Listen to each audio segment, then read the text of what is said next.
Cricket की दुनिया यानी गेम ऑफ क्रिकेट में आपका स्वागत है।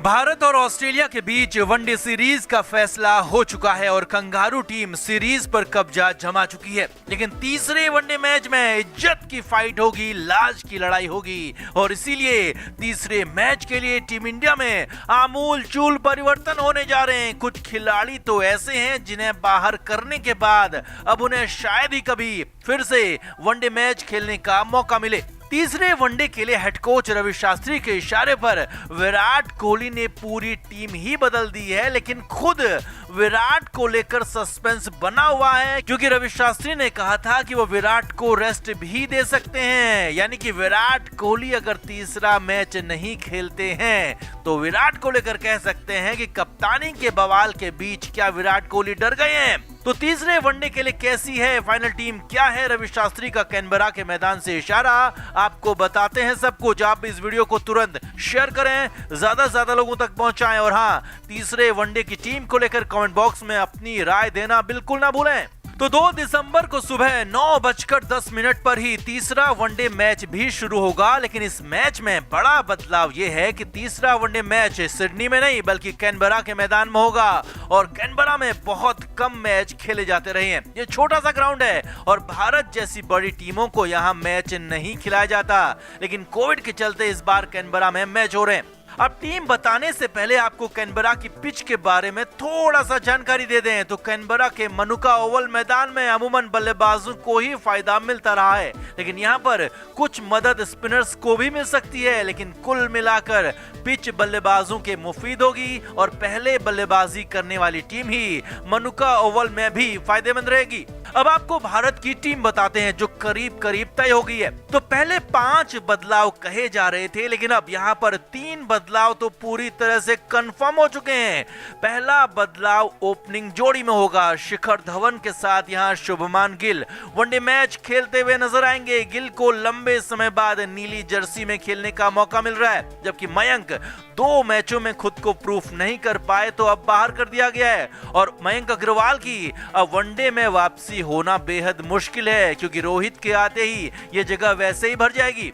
तीसरे नंबर पर कप्तान विराट कोहली खेलेंगे। हालांकि कोहली को लेकर अभी सस्पेंस बना हुआ है और अगर विराट खेलेंगे तो तीसरे नंबर पर ही आएंगे और विराट नहीं खेले तो फिर तीसरे नंबर पर मनीष पांडे खेलने आएंगे, जबकि केएल राहुल पहली बार कीपिंग के साथ कप्तानी भी करेंगे। चौथे नंबर पर श्रेयस अय्यर ही खेलने आएंगे तो 5वें नंबर पर केएल राहुल पूरी तरह से जम चुके हैं। हालांकि राहुल की विकेट कीपिंग थोड़ी सी कमजोर है, लेकिन विराट फिलहाल राहुल के साथ ही आगे बढ़ने और अगले कुछ वर्ल्ड कप खेलने का प्लान बना चुके हैं। छठे नंबर पर हार्दिक पांड्या खेलने आएंगे जो भारी विवाद के बाद अब बॉलिंग भी करने लगे हैं और 5 ओवर तक हार्दिक से बॉलिंग कराई जा सकती है, जबकि बल्लेबाजी में तो पांड्या शानदार रहे हैं। वहीं दूसरे ऑलराउंडर और 7वें नंबर के बल्लेबाज रविंद्र जडेजा होंगे। जडेजा बॉलिंग बैटिंग के साथ फील्डिंग में भी कमाल दिखाते हैं और इसीलिए जडेजा की जगह भी बिल्कुल पक्की है। अब गेंदबाजों की बात करते हैं तो यहाँ पर भी 2 बदलाव पक्के होने जा रहे हैं। नवदीप सैनी को सीधे सीधे बाहर किया जा रहा है। नवदीप सैनी पूरी तरह से प्रभावहीन दिखे थे और खूब रन लुटाए थे और सैनी की जगह पर यॉर्कर किंग टी नटराजन को वनडे मैच खेलने का मौका मिल रहा है। पहली बार नटराजन वनडे मैच खेलेंगे और दूसरा बदलाव कुलदीप यादव के रूप में हो रहा है। युजवेंद्र चहल को यहां फाइनली बाहर किया जा रहा है और कुलदीप सीरीज का पहला वनडे मैच खेलेंगे। इन दोनों के अलावा 2 अन्य गेंदबाज जसप्रीत बुमराह और मोहम्मद शमी हैं और ये दोनों ही मैच में खेलेंगे। हालांकि एक संभावना ये भी बन रही है कि शमी और बुमराह में से किसी एक को तीसरे वनडे में आराम भी दिया जा सकता है और शार्दुल ठाकुर को भी तीसरा वनडे मैच खेलने का मौका मिल सकता है। हालांकि यह फैसला आखिरी वक्त में टॉस के समय होगा। तो कुल मिलाकर पहली नजर विराट कोहली पर होगी कि कप्तानी की भारी आलोचना के बाद विराट कोहली खेलते हैं या फिर डर कर रेस्ट ले लेते हैं, और दूसरी नजर बाकी खिलाड़ियों पर होगी कि 3 के बाद आखिर कितने बदलाव विराट कोहली करते हैं, क्योंकि 3 बदलाव तो पक्के हैं लेकिन उसके बाद भी टीम में चेंजेस हो सकते हैं। तो आपको क्या लगता है, क्या टीम इंडिया तीसरा वनडे मैच जीत पाएगी? क्या भारत लाज बचा पाएगा? कमेंट करके जरूर बताएं और वीडियो को अभी शेयर करें। लगातार 2 मैच हारने के बाद टीम इंडिया के कप्तान विराट कोहली पर लगातार सवाल खड़े हो रहे हैं। विराट के विरोधी गंभीर जैसे लोग तो सुबह शाम कप्तानी छोड़ने की ही मांग कर रहे हैं, तो अब विराट के करीबी और विराट के बेहद करीबी दोस्त माने जाने वाले दिग्गज भी विराट को गालियां ही दे रहे हैं। विराट के बेहद करीबी आशीष नेहरा और वीरेंद्र सहवाग तक ने कोहली पर सवाल खड़े कर कप्तानी छोड़ने तक को कह दिया। तो क्या वाकई में विराट कोहली कप्तानी छोड़ देंगे? तो क्या कहा इन दिग्गजों ने, आपको बताते हैं सब कुछ। आप इस बड़ी खबर को तुरंत शेयर करें और विराट की कप्तानी पर अपनी राय हमें जरूर दें। तो आशीष नेहरा और विराट कोहली की करीबी किसी से छिपी नहीं है। विराट ने नेहरा को आरसीबी में बॉलिंग कोच तक बनवाया था और नेहरा भी हमेशा विराट की तारीफ ही करते रहे, लेकिन इस बार आशीष नेहरा ने खुलकर विराट को गालियां दी हैं, विराट की कप्तानी पर सवाल खड़े कर दिए।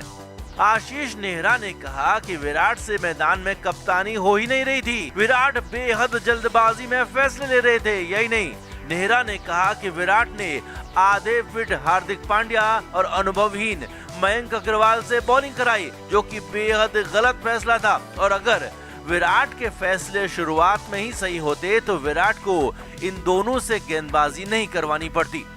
यहाँ तक कि नेहरा ने शमी और बुमराह से नई बॉल से सिर्फ 2 ओवर कराने पर भी सवाल खड़े कर दिए और कहा कि आप अपने स्ट्राइक बॉलर्स को 5वें ओवर में ही नहीं बदल सकते, जबकि जो खराब गेंदबाजी नहीं कर रहे हैं।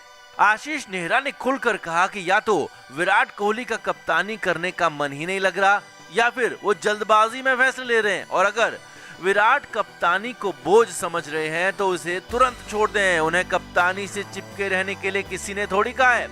यानी खुले तौर पर आशीष नेहरा ने विराट से कप्तानी छोड़ने तक की बात कह दी, सलाह दे दी, जबकि नेहरा विराट के बेहद करीबी नहीं बल्कि सबसे करीबी लोगों में से एक है।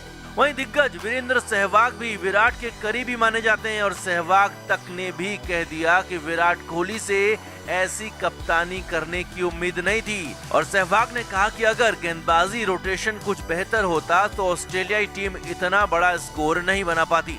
अब कुल मिलाकर वीरेंद्र सहवाग और आशीष नेहरा, जो कि विराट के करीबी माने जाते हैं, वो विराट पर ही बरस पड़े और विराट की कप्तानी पर सबसे बड़े सवाल खड़े कर दिए। अब ऐसे में उम्मीद है कि तीसरे वनडे मैच में कुछ बदलाव देखने को मिलेगा, विराट की बैटिंग में भी और विराट की कप्तानी में भी। तो आपका क्या मानना है? आशीष नेहरा की बात से आप कितना सहमत हैं? क्या विराट को कप्तानी खुद से ही छोड़ देनी चाहिए या फिर खुद को हटाए जाने तक का इंतजार करना चाहिए? कमेंट बॉक्स में जरूर बताएं कि विराट को हटाकर किसे बनाना चाहिए टीम इंडिया का नया कप्तान, और वीडियो को शेयर भी करें। क्रिकेट के हर नए अपडेट के लिए गेम ऑफ क्रिकेट को सब्सक्राइब करें और उसके बाद बेल आइकन को प्रेस करना ना भूलें, ताकि सिर्फ आपको मिले गेम ऑफ क्रिकेट की हर खबर सबसे पहले।